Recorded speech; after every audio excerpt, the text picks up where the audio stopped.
नमस्कार, मैं हूं अर्नब गोस्वामी। आप देख रहे हैं मेरे साथ पूछता है भारत।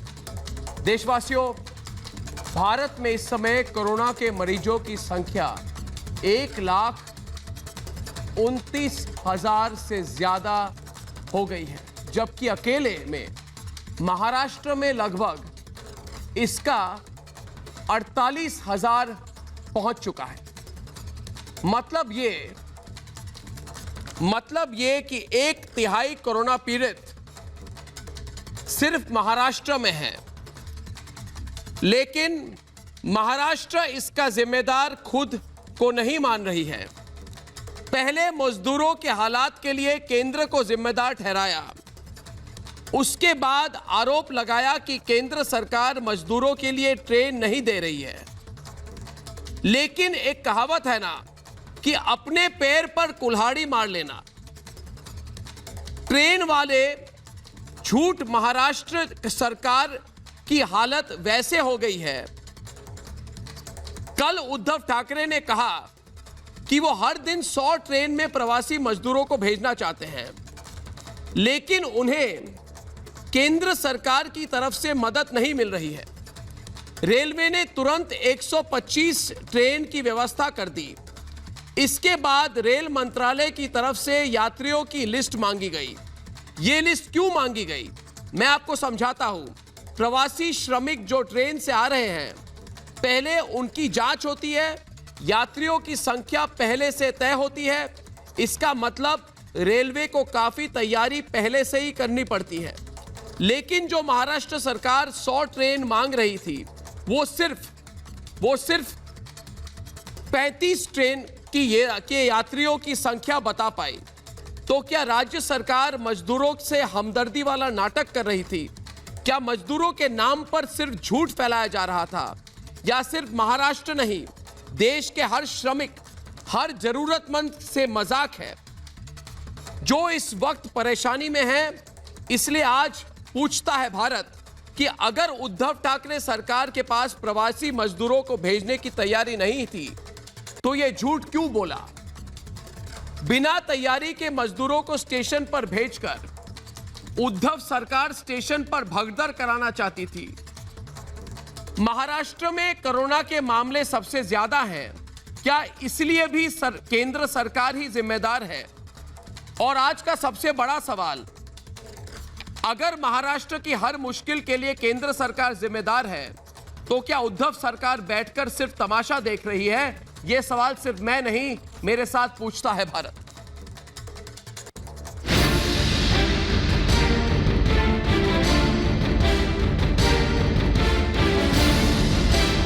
महाराष्ट्र कोरोना का सबसे बड़ा अड्डा बन गया है। राज्य में कोरोना की रफ्तार सबसे तेजी से बढ़ रही है, लेकिन सत्ता और सियासत का संघर्ष कोरोना को भूलकर ट्रेन वाली टक्कर में व्यस्त है।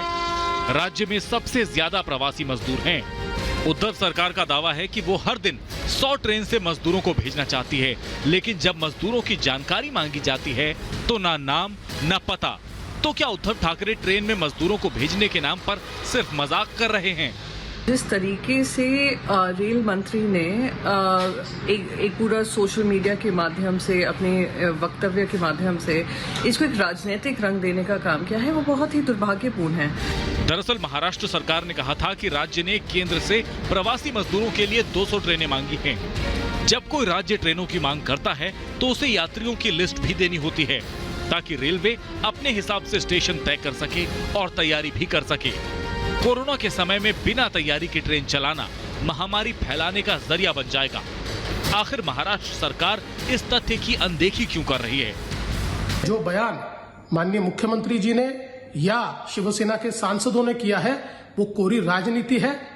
आज महाराष्ट्र की कोविड की परिस्थिति बहुत खराब है। महाराष्ट्र में 30% से ज्यादा देश के पेशेंट्स ये महाराष्ट्र से है। 40% से ज्यादा मौतें ये महाराष्ट्र में हो रही है। देश भर में श्रमिक ट्रेनें चल रही हैं, मजदूर अपने घर जा रहे हैं, लेकिन पश्चिम बंगाल, झारखंड, केरल, राजस्थान और ओडिशा श्रमिक स्पेशल ट्रेनों के रास्ते में भी मुश्किल बन रहे हैं। जो के लिए ट्रेन को पटरी से उतारना चाहते हैं, तो क्या अब वो मजदूरों की मुश्किल को भी सियासी रंग देना चाहते हैं? पूछता है भारत। पूछता है भारत में। मेरे साथ आज है रेल मंत्री पीयूष गोयल। पीयूष जी, कल रात आपने 2 बजे तक आपने महाराष्ट्र सरकार को आपने 7 ट्वीट की। आखिर इतने ट्वीट करने की जरूरत क्या पड़ी? आपने उद्धव ठाकरे को फोन करके बात क्यों नहीं की उनसे?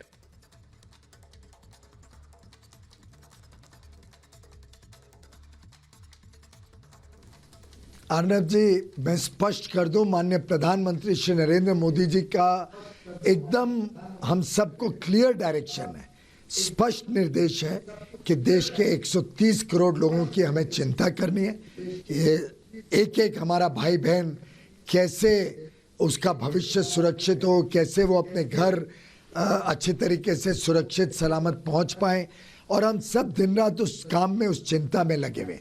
कल कोई पहला दिन नहीं था, मैं तो रोज रात को, इनफैक्ट महाराष्ट्र की रिक्वेस्ट कई बार रात को 1-1, 2-2 बजे आई है मेरे पास, और हमने तुरंत उस पर काम किया है। ऑफ कोर्स आज तक मुझे कभी उद्धव जी का तो फोन नहीं आया, ना कोई वहाँ के राजनेता का आया, एक्सेप्ट श्री शरद पवार जी। उनके साथ निरंतर मेरा संवाद रहा है, मेरी बातचीत रही है। उन्होंने कई बार मेरे से कुछ ना कुछ कहा कि इस प्रकार की हमें मदद चाहिए, और हर बार जैसा माननीय शरद राव पवार जी ने कहा, हमने उनकी रिक्वेस्ट को पालन किया। अब दुर्भाग्य की बात है कि मैं तो कभी ऐसा भी नहीं देखता हूं कि मुझे कोई मुख्यमंत्री फोन करे या कुछ। उनके चीफ सेक्रेटरी से दिन में 3-3, 4-4 बार बात होती थी। उनके नोडल ऑफिसर, आखिर एक केंद्रीय मंत्री का काम नहीं है कि नोडल ऑफिसर जो केंद्र में शायद जीएस लेवल के ऑफिसर हो, उनसे दिन में 6-6 बार, रात को 1-1, 2-2 बजे तक मेरी बातचीत होती थी। जो उनकी समस्या थी हम रियल टाइम उसको सॉल्व करते थे। लेकिन मैं हैरान हो गया कल की प्रेस वार्तालाप में सुन के कि पहले पैकेज को क्रिटिसाइज किया, केंद्र सरकार के हर काम को क्रिटिसाइज किया, फिर रेलवेज को कहा कि हमें 80 ट्रेन चाहिए, 30-40 मिल रही है। वास्तुस्थिति ये है, सच्चाई ये है कि पिछले कुछ दिनों में 65 ट्रेनें लग के, शेड्यूल होके, नोटिफाई होके, तैयार होके, पैसेंजर ना आने के कारण, क्योंकि राज्य सरकार कुछ प्रॉपरली प्लान ही नहीं कर पाई, पैसेंजर ना होने के कारण हमें रद्द करनी पड़ी। ये वास्तुस्थिति है। अब अपनी जिम्मेदारी को छुपाने के लिए, अपनी नाकामी को छुपाने के लिए झूठे इल्जाम लगाना मैं समझता हूँ ठीक नहीं है। ये पीयूष जी, आपने बोला कि महाराष्ट्र सरकार स्थिति को संभालने में नाकाम रही है। आखिर ये कैसी नाकामी, कौन सी नाकामी की बात कर रहे हैं? महाराष्ट्र सरकार किस बात पर या किस मुद्दे पर नाकाम रही है?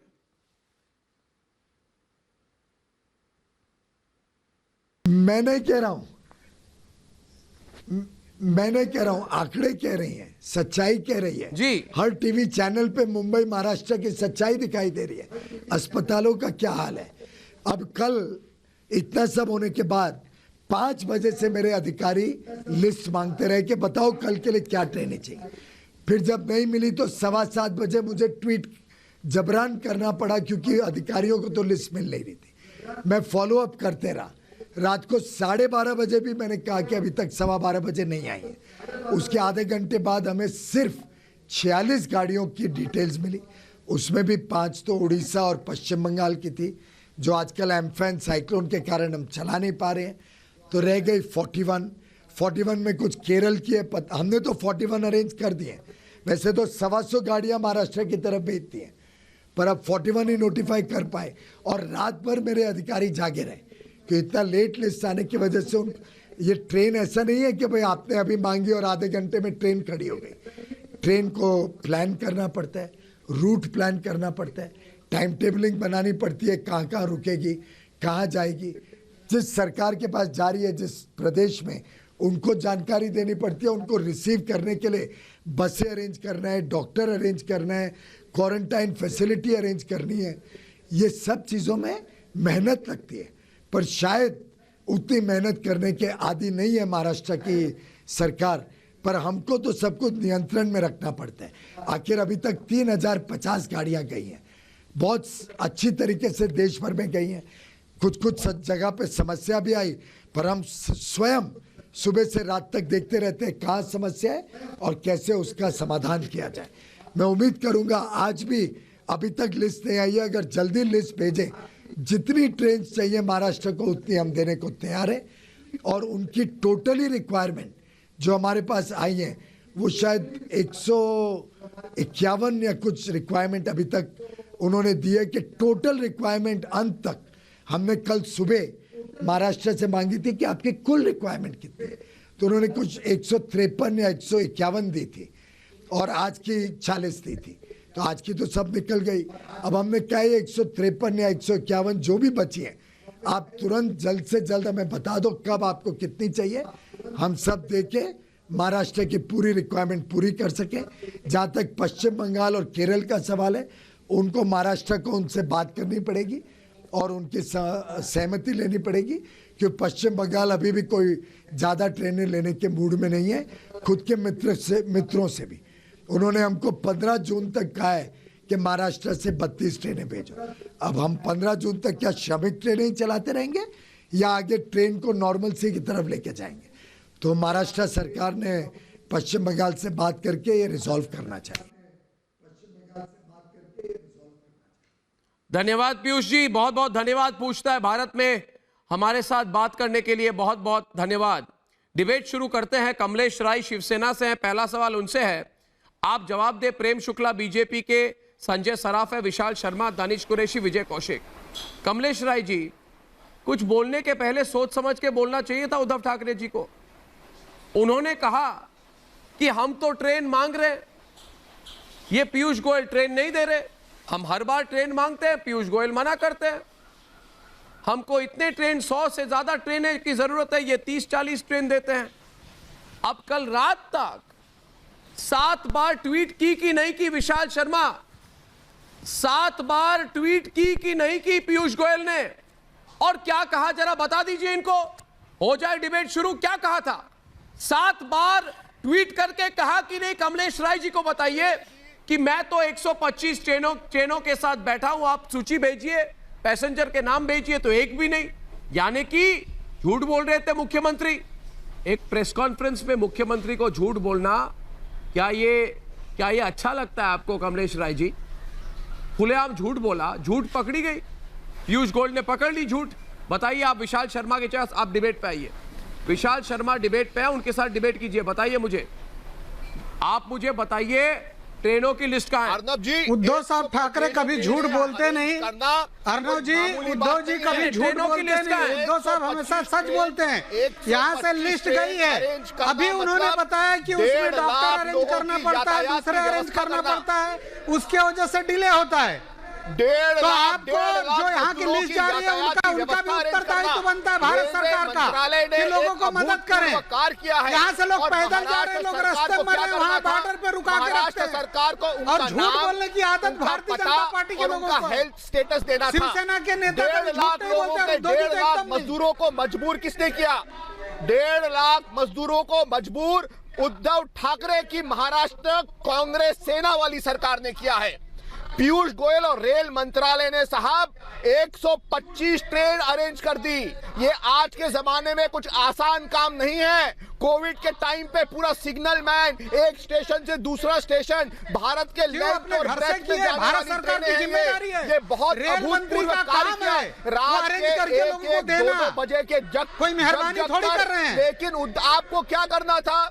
आपको मात्र सूची देनी थी भाई साहब, और आप वो भी नहीं दे पाए कि आपके पास 1.5 लाख मजदूरों का नाम, पता और एड्रेस भी नहीं है। ये साबित होता है इससे। आप इसका क्या जवाब देंगे? बताइए। पूरा देश सुन रहा है। पुलिस डिपार्टमेंट जैसे इलेक्शन में पोलिंग बूथ लगाया जाता है ना, आपको जगह जगह बूथ लगाना चाहिए, मजदूरों का नाम लेना चाहिए, उनका एड्रेस लेना चाहिए। कौन? कमलेश राय जी, अभियान कमलेश राय जी, नहीं लॉन्च किया? शांति से।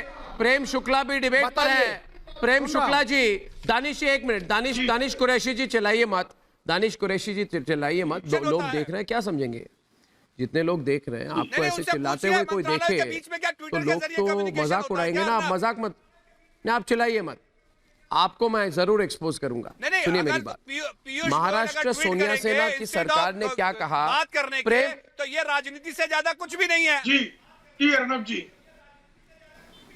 जी, अरे जो ट्वीट क्या कर रहे थे, ट्वीट ये कर रहे थे कि मैं तो ट्रेन के साथ बैठा हूं भैया, मैं तो बैठा हूं, मेरे पास 125 ट्रेनें हैं। उद्धव जी हाथ जोड़ के आपको कह रहा हूं, आप जरा मजदूरों की संख्या तो बता दें। देश के सभी आप मजदूरों की लिस्ट तो दे दें। कम्युनिकेशन करते हैं अर्नब, मैं आपसे पूछता हूं, ये क्या राजनीति कर रहे हैं? ट्वीट की बात नहीं है, करके बात कर रहे हैं। अरे आपके मुख्यमंत्री ने खुलेआम प्रेस कॉन्फ्रेंस में कहा, ये पीयूष गोयल राजनीति कर रहे हैं। आपके मुख्यमंत्री ने खुलेआम प्रेस कॉन्फ्रेंस में कहा कि रेल मंत्रालय मुझे ट्रेन नहीं दे रही। तब तो देश के प्रधानमंत्री ने कहा कि नहीं कहा? अरे छोड़िए, 1000 बसें, ये जो दोगली राजनीति, 1000 बसें और एक ट्रेन सेम टू सेम है।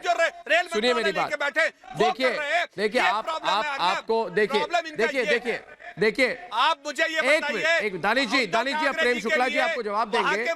मैं एक लाइन कहूंगा कि आज मैं एक लाइन कहूंगा, 200 ट्रेन, 125 ट्रेन है। मैं एक बात कहूंगा, दानिश जी अपने पे नियंत्रण रखिए, ये जो दानिश जी अपने पे नियंत्रण रखिए। मैं ये कहूंगा प्रेम शुक्ला जी, दानिश जी शांति से प्रेम शुक्ला जी, बात यह है दोस्तों, जरा मेरी बात सुन लीजिए कि महाराष्ट्र सरकार कह रही है कि उसे एक दिन में 100 ट्रेन चाहिए, तो आप मजदूरों की संख्या क्यों नहीं दे पा रहे हैं? इसका मतलब तैयारी आपकी नहीं है, इसका मतलब जिम्मेदारी आपकी नहीं है, और आप जिम्मेदार केंद्र सरकार को कह रहे हैं। मुझे कुछ समझ में नहीं आ रहा, इसमें मुझे कुछ समझ में नहीं आ रहा। जिम्मेदाराना हरकत उद्धव ठाकरे के नियंत्रण में सरकार ही नहीं है कि ये उद्धव ठाकरे जो है वो फेसबुक लाइव करने के अलावा वो सरकार का संचालन कर रहे हैं क्या? वो कहते हैं कि साहब प्लेन नहीं चलाएंगे, एनसीपी का नेता आके कहते हैं साहब प्लेन चलेगी, कल से प्लेन चलने लगती है। उद्धव ठाकरे क्या कमांड में है क्या सरकार की? उद्धव ठाकरे को पता भी है क्या कुछ हो रहा है? वो मातोश्री से बाहर भी निकल रहे हैं क्या? उनको कौन सा भय है? वो मातोश्री से बाहर पग रखने को तैयार नहीं है। उन्होंने पूरी तरह से, ये मेरा अकेले का आरोप नहीं है, एनसीपी का आरोप है। पृथ्वीराज चौहान जो कांग्रेस के नेता है वो कहते साहब हमारी सरकार ही नहीं है। आपकी जो स्थिति, जब सरकार नहीं चला सकते तो महाराष्ट्र की जनता से माफी मांगो, मातोश्री वापस जाओ, वैसे भी मातोश्री में ही हो, आप बाहर निकलो और सरकार का संचालन करो। तो बाहर निकलकर सरकार का संचालन नहीं कर सकते। सायम अस्पताल में लाशें मिलती है, केईएम में लाशें मिलती है, राजाबाड़ी में लाशें मिलती है, कोविड वार्ड में लाशें पड़ी है।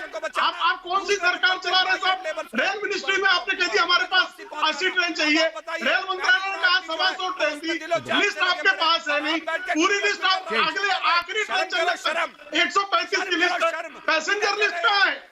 क्यों आपने पैसेंजर लिस्ट नहीं दी? और जब पैसेंजर लिस्ट का आपको पता नहीं था तो आप बात क्यों कर रहे थे? आप उद्धव ठाकरे झूठ क्यों बोल रहे थे?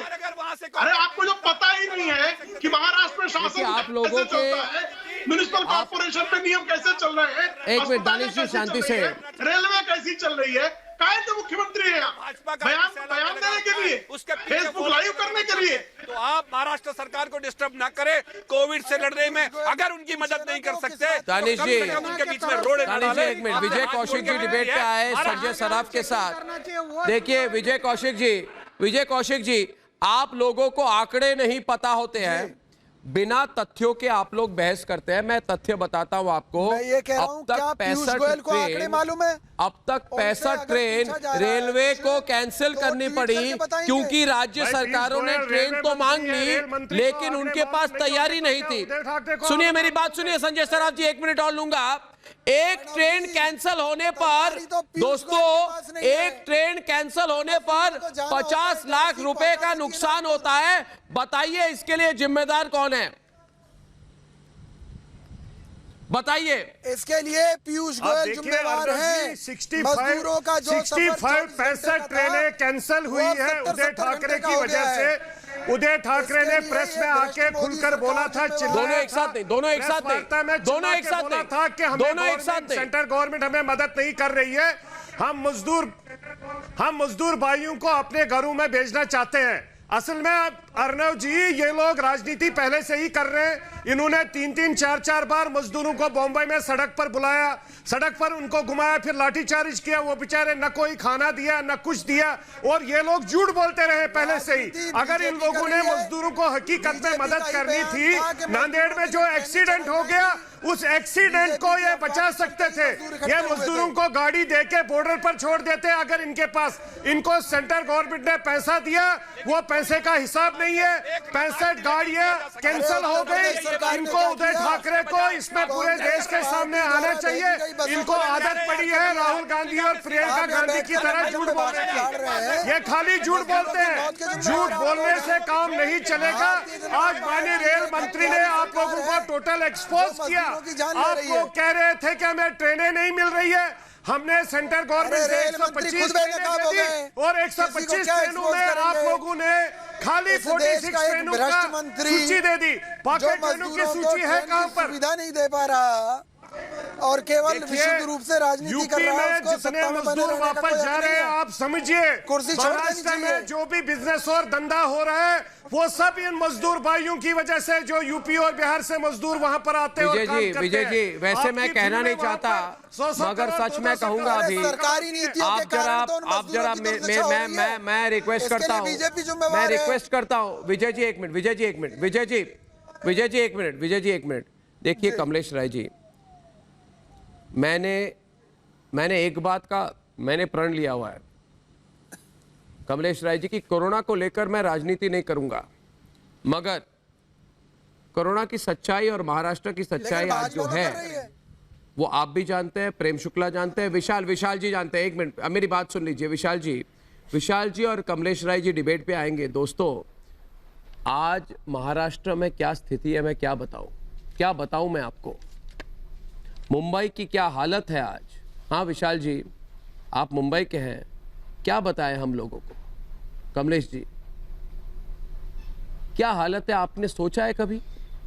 आप दिल्ली बैठ के बता रहे हैं, मुंबई में सेवा करके बता रहे हैं। हम लोग घर घर जा रहे हैं। मैं टीवी में बैठ के, मैं मुंबई में, ओ गुरु भाई, मैं मुंबई में बैठा हूँ, मैं तो लोअर परेल मुंबई में बैठा हूँ। ये लोअर परेल, एक मिनट विशाल जी सुनिए मेरी बात। कमलेश जी शांति से मेरी बात सुनिए। कमलेश जी मैं मुंबई में बैठा हूँ, मैं अपनी ऑफिस लोअर परेल में बैठा हूँ, उसी ऑफिस में जहां से निकलने के बाद सोनिया गांधी ने अपने गुंडों को भेजा था मुझे मारने। तो सुन लीजिए मेरी बात, मैं मुंबई में बैठा हूं और महाराष्ट्र में आज कोरोना के कितने केस हैं विशाल जी? तो मुंबई में बैठे तो एक दिन हमारे साथ आइए, स्लम में घूमिए। आप जिस और मौत कितने 1635 लोगों की मौत हो चुकी है दोस्तों। देश में सबसे ज्यादा है। आप मुझे बताइए, उद्धव जी क्या गलत कर रहे हैं और योगी जी क्या सही कर रहे हैं? योगी आदित्यनाथ ने कोरोना पे नियंत्रण कैसे बनाए रखा और उद्धव जी क्यों नहीं कर पाए? पूछता है भारत। इसी नाकामी के कारण अगर मैं कहूं कि नाकामी है तो क्या करेंगे? अटैक करेंगे मुझे, अटैक करेंगे। पूछता है भारत कि महाराष्ट्र में ऐसी स्थिति क्यों है? सबसे ज्यादा डॉक्टर और सुरक्षा कर्मी कोरोना पीड़ित महाराष्ट्र में है। बताइए मैं गलत कह रहा हूं क्या? महाराष्ट्र में क्या बना के रखा है आप लोगों ने सिचुएशन को? कोई भी किसी का नहीं सुन रहा, ऐसा लग रहा है। मत भिन्नता होने के कारण कौन सा पक्ष लिया जाए, इस पर भी अग्रीमेंट नहीं हो रहा है। आप मुझे ये बताइए अर्नब जी, इतने बड़े महाराष्ट्र का कैपिटल है मुंबई महाराष्ट्र का ही नहीं देश का फाइनेंशियल कैपिटल है। मुंबई एक इंटरनेशनल सिटी है। क्या मुंबई की हेल्थ व्यवस्था हम इंटरनेशनल स्टैंडर्ड पे नहीं कर पाते? मुंबई की जो म्युनिसिपल कॉर्पोरेशन है अर्नब जी, उस पे 40 सालों से शिवसेना की हुकूमत है। 40 साल, पूरी एक पीढ़ी से भी ज्यादा होता है। क्यों मुंबई की हेल्थ इंफ्रास्ट्रक्चर इतना खराब रखा गया? क्यों नहीं हाई पॉपुलेशन डेंसिटी वाले स्लम्स हैं, उनको इवैक्यूएट क्यों नहीं किया गया? क्यों गरीब लोगों को ट्रांजिट कैंप में नहीं भेजा गया? क्यों ये दूरदर्शिता यहाँ की व्यवस्था में नहीं थी? एडमिनिस्ट्रेटिवली मुंबई म्युनिसिपल कॉर्पोरेशन हो या महाराष्ट्र सरकार हो, दोनों का ऑफिस बराबर 2 किलोमीटर की दूरी पर है। इनमें समन्वय क्यों नहीं हुआ अर्नब जी? ये लोगों को, गरीब लोगों को आप ट्रांजिट कैंप में भेजकर 2 महीना के आप खिला नहीं सकते थे? कि जांच क्या आपके लिए महत्वपूर्ण नहीं है? ये बताइए। ये महाराष्ट्र सरकार बहुत बड़ा एक इनकॉम्पिटेंसी का एक उदाहरण बनी है। मजदूरों को मजदूर कमलेश राय और प्रेम शुक्ला किसने किया? महाराष्ट्र रहता है और उस स्लम में झुग्गी में रहने वाले लोग 20-25 के लोग एक टॉयलेट यूज मुंबई करते की हैं, जो दुर्दशा उसकी है वजह से इससे ज्यादा कौन बढ़ रहा है। नावाकिफ है? लेकिन मुंबई में उनको सबसे अधिक इसीलिए गांव आज भेजने जो का है ज्यादा सबसे अधिक तैयारी कोरोना के की जाए पेशेंट कि का स्वस्थ है। हैं, किसी जमाने में उनको ऐसा अगर हुआ यहाँ से करता था हटा दिया अर्नब जी जाए, कि हर अगर किसी गांव की चले इच्छा होती जाएंगे, थी कि तो जो मुंबई भूख जाएगा। लगती है वो थोड़ा आज कम ऐसी हो स्थिति जाएगा है, उस पे लोड। हम मुंबई तो काम वासियों करने को की जरूरत है लोग मिलके। फोन करके खाली पूछते हैं राजनीति करने कि की आप जरूरत मुंबई में नहीं है। सुरक्षित हैं क्या? आज तक इतने मुंबई को झूठ इतना असुरक्षित करने का भारतीय जनता अपराध पार्टी की तरफ से अगर बोले गए। आदरणीय उद्धव ठाकरे की हर सरकार चीज का में नहीं है राजनीति, हर तो चीज किसका में है? राजनीति। मुंबई और कॉर्पोरेशन के अकाउंट में 54,000 करोड़ रुपए बैंक डिपॉजिट है। 54,000 करोड़ रुपए मुंबई कॉर्पोरेशन का बैंक डिपॉजिट है। 100 करोड़ रुपए उसको निकाला नहीं गया, खर्चा नहीं किया। सेल्स के अकाउंट में बिल्डिंग एंड कंस्ट्रक्शन वर्कर के सेल्स में 9,000 करोड़ रुपए पड़े। कमलेश राय, प्रेम किसी शुक्ला। रिक्शे वाले की मदद नहीं, हॉस्पिटल में किसी एडमिट टैक्सी करने वाले का की इलाज मदद हो रहा नहीं, है। किसी कितने स्लम लोग वाले ठीक की होकर मदद घर आ नहीं। गए। आप किसी की आप मदद उस नहीं पे ध्यान करेंगे, दीजिए। घर में ये बैठे झूठी रहेंगे, बातें 10 रुपए और में जाता है झूठे खाली करके देंगे। ये फायदा और नहीं। कोरोना का जो हमें पेशेंट सबको है मिलके जो वहां पर गरीब की क्वारंटाइन मदद सेंटर में करने की है जरूरत है। उसको 70 रुपए में आज ताली कोरोना कर देंगे। सेंटर में जो लोग कोरोना जा में रहे हैं, घोटाला करेंगे। उनके लिए जो डॉक्टर आदरणीय काम कर उद्धव रहे हैं, ठाकरे के उनका नेतृत्व फीस में कम पाइए। कोरोना में भी घोटाला जो हो गया पुलिस के लोग और लिस्ट घोटाले बना को रहे हैं, दूसरे देंगे। स्कैन कर रहे हैं, उनका घोटालेबाजों को नाम, मातोश्री जो एड्रेस है रेलवे को प्रोसेस भेज रहे देगी हैं, उनके और फीस खुद कम को पाइए। कहेगी कमलेश कि राय। महाराष्ट्र की मनोबल पितौती गिराने है। का काम मत अरे करिए अर्नब लाचार जी। है आप जब बोल रहे हैं ना कि सोनिया गांधी कमलेश के राय। गुंडे मुझे मारने आए, मुंबई में मारना चाहेगा तो कोई किसी को रोक नहीं पाता, लेकिन पुलिस डिपार्टमेंट हमारी है, वही पुलिस डिपार्टमेंट आपकी सुरक्षा कर रही है, ये मत भूलिए। कोरोना से लोगों को बचाए, मुंबई को बर्बाद करने का उन्होंने जो अपराध किया है मुंबई उनको माफ नहीं करेगी। मुंबई को बर्बाद किया है, कोरोना के जटिल चक्र में बीमार किया है। अस्पतालों में साहब बेड नहीं मिलता, 10-10 घंटे 12-12 घंटे सड़कों पर मृत्यु हो जा रही है और उनकी स्थिति है कि लाशें 16 घंटे लौट रही है। ये मुंबई है आपकी, ये मुंबई देखी थी अर्नब जी आपने, इस मुंबई में आप आए थे, ऐसी मुंबई थी, ये छत्रपति शिवाजी की मुंबई है। मुंबई में सड़क पर लाशें पड़ी हो 15-16 घंटे तक, उस लाश को उठाने की किसी में हिम्मत हो, आप मुंबई को मंचोदरा बना दोगे, मुंबई को मंचोदरा नहीं बनने दिया जाएगा। झूठ इस तरह की कमलेश राय जी, अराजकता नहीं चलने दी जाएगी। कमलेश राय जी, बुरा न माने तो एक सवाल पूछना चाहता हूं आपसे। कमलेश राय जी, कमलेश राय जी, कमलेश राय जी, कमलेश राय जी, एक मिनट, कमलेश राय जी, कमलेश राय जी, बुरा न माने, एक सवाल पूछना चाहता हूं आपसे, जरा मेरी बात सुन ले। मेरी बात सुन रहे हैं ना कमलेश राय जी? सवाल ये है, कहीं ऐसा तो नहीं, और विशाल जी भी डिबेट पर है, कहीं ऐसा तो नहीं सराफ जी, विशाल जी, कि आप सिचुएशन को हैंडल करने में नाकाम हो चुके हैं महाराष्ट्र और मुंबई में, और इसी कारणवश अगर हम नाकाम रहते तो आप मुंबई में रहकर डिबेट नहीं करते, और पर जिम्मेदारी सौंप देने की हैंडल कर रहे हैं, पूरी ताकत क्या के बोला? साथ कर रहे हैं, पूरी इंसानियत के साथ कर रहे हैं। क्यों मुंबई में बैठ के डिबेट कर रहा हूं? नहीं, आपकी परमिशन लेनी पड़ेगी। मैं कहां पे डिबेट करूंगा? धमकी दे रहे हैं आप मुझे टीवी पर, तो आप धमकी दे रहे हैं, आपकी इतनी हिम्मत, आप धमकी दे रहे हैं मुझे टीवी पर, बीएमसी के अधिकारी, आपने मुझे धमकी दी टीवी पर। अरे क्या बोला? मुंबई में बैठ के डिबेट करूंगा, क्या कर लोगे? मुंबई में बैठकर डिबेट करूंगा। आपने मुझे धमकी दी टीवी पे, विशाल शर्मा, प्रेम शुक्ला, सब दर्शक देख ले, बोला कि मुंबई में बैठ के डिबेट करूं तो मुझे शिवसेना की परमिशन चाहिए। ये क्या कर रहे हैं? धमकी दे रहे हैं मुझे, अर्नब जी, कमलेश धमकी दे रहे हैं मुझे। किसी की पर्सनल, मैं मुंबई में बैठकर मुंबई की स्थिति के बारे में बोल नहीं पा सकता, बोल नहीं सकता। आप जाइए मुंबई की सड़कों में, लोगों को पूछिए, मुंबई की आवाज तो मैं बोलता हूँ, आप नहीं बोल पाते। जाके पूछिए कहीं पे भी मुंबई में लोगों को की सिचुएशन क्या है। लोगों ने पूरी मुंबई की हेल्थ व्यवस्था के लिए क्या किया है? मुंबई एक इंटरनेशनल सिटी है भाई साहब, मुंबई इस देश की फाइनेंशियल नगरी है। पूरे 2 महीने से मुंबई बंद है और आपका मुख्यमंत्री उद्धव ठाकरे बोलता है जो गलत चीजें फैलाना मई के बाद भी मुंबई खुलेगी, इसकी कोई गारंटी नहीं है।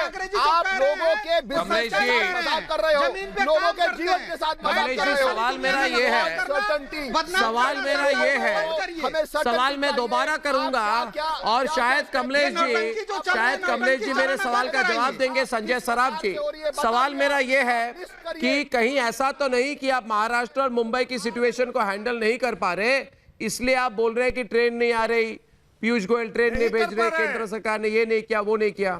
नहीं सवाल मेरा क्या था? नहीं कर पा रहे, नाच न जाने आंगन टेढ़ा, नाच न जाने आंगन टेढ़ा। एब्सोल्युटली ये झूठ बोल रहे हैं, ये फेस नहीं कर सकते पूरे देश को, पूरे नेशनल चैनल पर गुंडागर्दी दिखा रहे हैं, ओपनली चैलेंज कर रहे हैं। इनकी प्रैक्टिकली मेरे को बोलना नहीं चाहिए, लेकिन मैं अथॉरिटी बोल रहा हूं, इनकी औकात नहीं है महाराष्ट्र जैसे स्टेट को हैंडल करना। ये महाराष्ट्र को हैंडल नहीं कर सकते। और इस कमलेश जी को बताइए कि ये पूरे देश से माफी मांगे।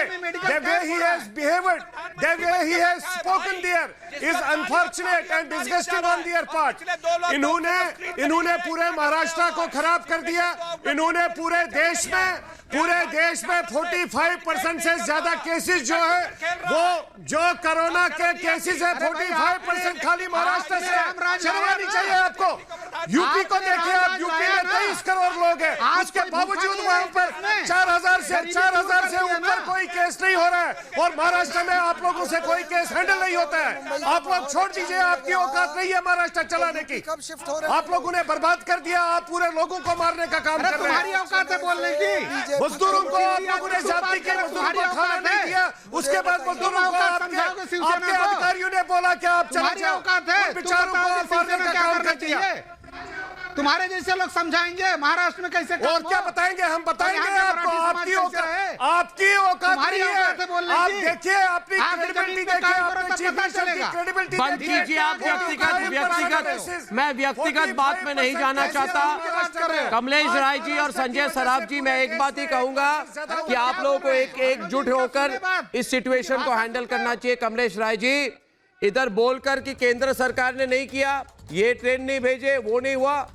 अरे भाई देखिए कमलेश राय जी, महाराष्ट्र में सिचुएशन बिगड़ती जा रही है, आपको गंभीरता से सोचनी पड़ेगी इस बात। आपको नियंत्रण में सिचुएशन को लाना है। क्या आपके पास एक्सपीरियंस है? क्या आपके पास अनुभव है? क्या आप सक्षम हैं? क्या आप में एकजुटता है इन तीन पार्टियों में? ये सब बातें आज आलोचना इसको समझ के इससे आप मुकर नहीं सकते। ये आलोचना नहीं है, ये है सकारात्मक आलोचना। इसको आप गंभीरता से लीजिए। दोस्तों, अब आगे बढ़ते हुए दूसरी डिबेट की ओर।